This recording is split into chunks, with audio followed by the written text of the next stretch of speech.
តោះអញ្ចឹងសំណួរទី1ថ្ងៃមុនយើងជាប់ដោយគុណព្រះសម្មាសម្ពុទ្ធបន្តិចយើងថាព្រះសម្មាសម្ពុទ្ធជាបុគ្គលមិនមានបុគ្គលដតីប្រៀបស្មើបានទេហេតុអ្វីដែរបងលោកម្ចាស់ដោយព្រោះព្រះសម្មាសម្ពុទ្ធមាននៅព្រោះព្រះសម្មាសម្ពុទ្ធមាននៅគុណធម៌សិលមានគុណធម៌ល្អគឺសិលសមាធិនិងបញ្ញាហើយព្រះសម្មាសម្ពុទ្ធមានញាណអន្ត្រីបរោបរិយយតិញាណគឺជាញាណដែលដឹងថាសត្វលោកមានបញ្ញាចាស់ខ្លាឬមិនទាន់ចាស់ខ្លាអាសយានុសយញាណព្រះអង្គជ្រាបពីអធិស្ស្រ័យរបស់សត្វដែលជាប់ទៅក្នុងកិលេសនោះចាចាំបានប៉ុណ្ណឹងចាសាធុណាអរគុណអញ្ចឹងអាសយានុសយញាណអាត្មាបញ្ជាក់បន្តិចញាណដែលដឹងនៅអធិស្ស្រ័យនិងអនុស័យកិលេសអញ្ចឹងណាអធិស្ស្រ័យសត្វហ្នឹងក៏ដឹងកិលេសហ្នឹងក៏ដឹងដែរកណាទានអរគុណអញ្ចឹងតកតងនឹងព្រះធម៌វិញម្ដងដូចម្ដេចដែលហៅថាព្រះធម៌បងជួយឆ្លើយគ្នាបងអ្នកណាដែលអត់ទាន់បានឆ្លើយចូលរួមឆ្លើយបងទៅកណាលោកម្ចាស់ព្រះធម៌គឺជាសភាវៈត្រត្រង់សត្វលោកទាំងឡាយលោកឲ្យធ្លាក់ក្នុងអបាយភូមិទៀតជាធម៌ដែលទ្រទ្រង់នៅសត្វលោកមិនឲ្យធ្លាក់ទៅកាន់អបាយភូមិអញ្ចឹងពធបានដល់អីកណាលោកម្ចាស់គ្រូបានដល់ពធបានដល់សិលសមាធិបញ្ញាទៀតពធបានដល់មគ្គ4ផល4និព្វាន1ឬក៏រាប់ដល់10យ៉ាងបានដល់ព្រះបរិយ័តមួយទៀតលោកម្ចាស់សាធុឥឡូវសួរព្រះសង្ឃវិញម្ដងដូចម្ដេចដែលហៅថាសង្ឃ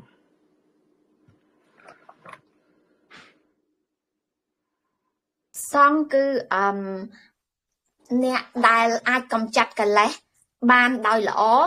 ហៅថាជាព្រះអរិយបុគ្គល8ប្រភេទសាធុអញ្ចឹងព្រះសង្ឃហ្នឹងគឺជាអ្នកកំចាត់នៅកិលេសបានដោយល្អកិលេសណាដែលលោកលះបានហើយកិលេសនោះមិនត្រឡប់កើតវិញទេហើយការដែលកំចាត់កិលេសហ្នឹងព្រះសង្ឃហ្នឹងបានដល់អរិយបុគ្គល8ប្រភេទណាបងឥឡូវចូលដល់ពាក្យអភិវាទថ្វាយបង្គំ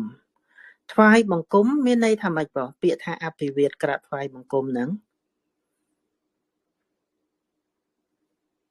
កណាលោកម្ចាស់ជាការក្រាបថ្វាយបង្គំដ៏ពិសេសដោយប្ររពនៅគុណនៃព្រះរតនត្រ័យហើយទៅថ្វាយបង្គំដោយកាយវាចាចិត្តមិនមែនព្រោះដោយសេចក្តីភ័យខ្លាចព្រោះឃើញដល់តកូលជាដើមគុណចាស់សាធុអញ្ចឹងការដែលនមស្ការព្រះរតនត្រ័យមុននឹងរចនាគម្ពីរហ្នឹងលោកមានបំណងអីបងបានប្រយោជន៍អីពីការនមស្ការក្នុងទីហ្នឹង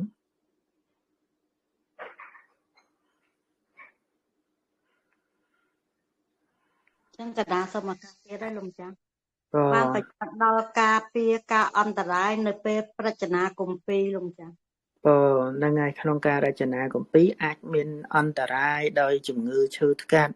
ដោយអន្តរាយដតីទៀតចឹងទៅការនមស្ការគុណបរតនត្រ័យហ្នឹងគឺមានអានុភាពខ្លាំងក្នុងការជួយការពារអន្តរាយបានអញ្ចឹងយើងចូលទៅក្នុង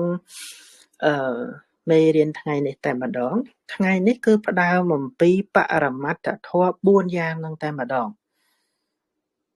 គាថាសម្ដែងបរមត្ថធម៌4យ៉ាងតថវុតាភិធម្មត្ថាចតុធាបរមត្ថតោចិត្តតាំងចេតសិកាំងរូបាំងនិព្វានមិតិសព្វថាយ៉ាងណាប្រែថាម៉េចខ្លឹមសារនៃព្រះអភិធម្មក្នុងអភិធម្ម3ដកនោះអញ្ចឹងយើងត្រូវដឹងថាក្នុងអភិធម្ម3ដកមានខ្លឹមសារមានអ្វីខ្លះនៅក្នុងអភិធម្មពោលដោយបរមត្ថធម៌យ៉ាងណាអញ្ចឹងបើសិនជារោខ្លឹមសារនៅក្នុងអភិធម្មគឺផ្ដោតទៅលើបរមត្ថធម៌នឹងឯងសភាវៈធម៌ដែលមានពិត មាន4យ៉ាងគេខ្លះ1ចិត្តទី2ចេតសិកទី3រូបទី4ព្រះនិព្វានអញ្ចឹងបរមត្តធម៌មានប្រមាណយ៉ាងបើ4 កណា យ៉ាង គុណម្ចាស់មាន4យ៉ាងគុណម្ចាស់ មាន4យ៉ាងគឺ ចិត្តចេតសិករូបនិព្វានគុណម្ចាស់ សាធុបរមត្តធម៌មាន4យ៉ាងគឺចិត្ត1ចេតសិក2រូប3ព្រះនិព្វាន1ហើយបរមត្តធម៌ហ្នឹងបើយើងនិយាយដោយខ្លីៗសំដៅដល់សភាវៈធម៌ពិតអញ្ចឹងណាបើនៅក្នុងព្រះអភិធម្ម3ដកមានប្រមាណក្បាលបើ3ដក 110 ក្បាលលោកម្ចាស់ 3ដកមាន 33 ក្បាលលោកម្ចាស់ 33 មាន ក្បាល 33 ក្បាលគុណម្ចាស់ យើងត្រូវចាំពីគម្ពីរទី78ដល់110 ហ្នឹងហើយអញ្ចឹងក្នុង33ក្បាលហ្នឹងបើសិនជាទៅមើលមែនតើទៅសំដែងតែធម៌4យ៉ាងហ្នឹងទេ